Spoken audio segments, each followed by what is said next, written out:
Action. Assalamualaikum warahmatullahi wabarakatuh. Selamat pagi anak-anakku semuanya. Bertemu kembali dengan Ibu dalam mata pelajaran Bahasa Indonesia. Nah, pada minggu kemarin kita sudah belajar mengenai jenis-jenis teks eksposisi.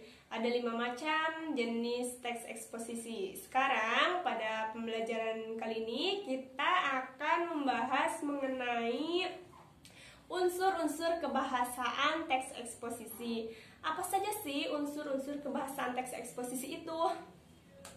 Nah, kalau unsur kebahasaan teks eksposisi ada 3 macam, yaitu yang pertama pronomina, yang kedua nomina dan verba, yang ketiga konjungsi.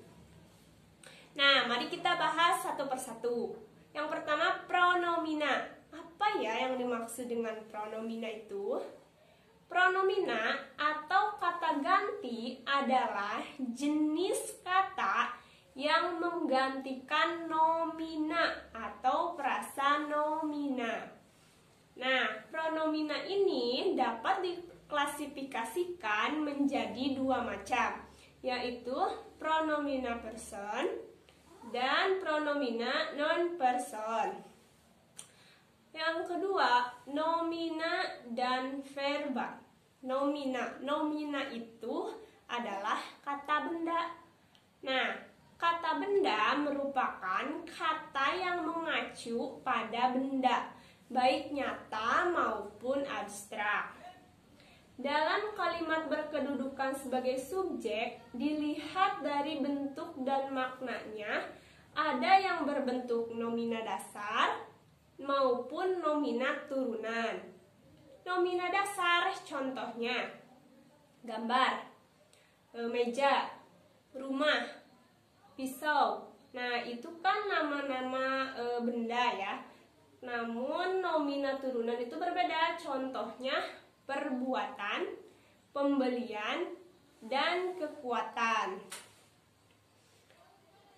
Verba atau kata kerja. Verba atau kata kerja merupakan kata yang mengandung makna dasar perbuatan, proses, atau keadaan yang bukan sifat. Dalam kalimat biasanya berfungsi sebagai predikat atau P ya. Verba dilihat dari bentuknya dapat dibagi menjadi 2. Yang pertama yaitu verba dasar, yang kedua verba turunan. Verba dasar merupakan verba yang belum mengalami proses morfologis. Morfologis itu bisa afiksasi, reduplikasi, dan komposisi. Contohnya, contoh verba dasar atau kata kerja: mandi, pergi, tiba, jauh, tinggi, dan lain-lain. Masih banyak lagi yang merupakan kata kerja. Kata kerja itu bisa hal-hal yang dilakukan kalian sehari-hari.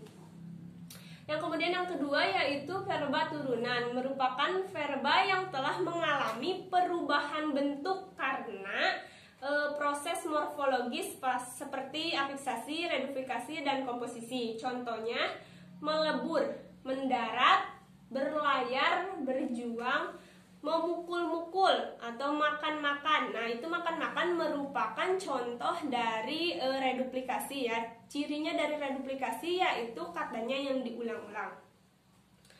Kemudian yang ketiga yaitu konjungsi.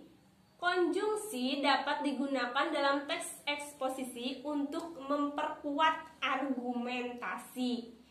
Suatu jenis konjungsi dapat digunakan dengan menggabungkan dengan konjungsi yang sejenis dalam suatu kalimat yang saling berkorelasi sehingga membentuk koherensi antar kalimat.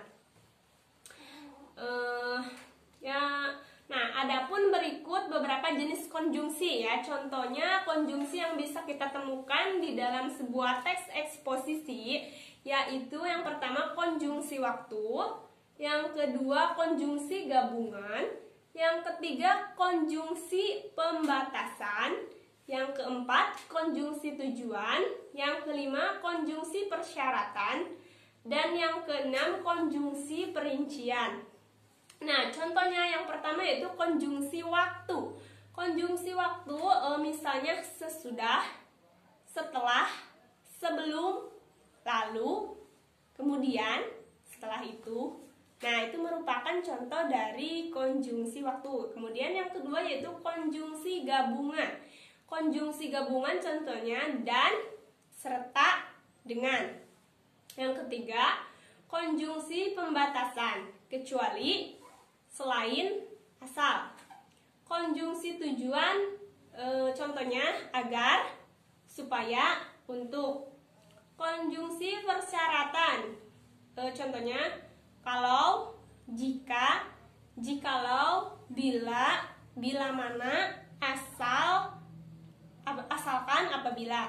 Kemudian yang terakhir konjungsi perincian, yaitu contohnya adalah, antara lain, yakni, ialah. Nah, begitu banyak unsur-unsur kebahasaan dari teks eksposisi, meskipun unsur kebahasaannya itu hanya 3, tetapi dari ketiganya itu dibagi menjadi beberapa bagian. Tentu pasti banyak pertanyaan-pertanyaan yang kalian kurang mengerti dan kurang pahami. Silahkan tanyakan langsung ke ibu atau di komentar di bawah ini. Ibu tunggu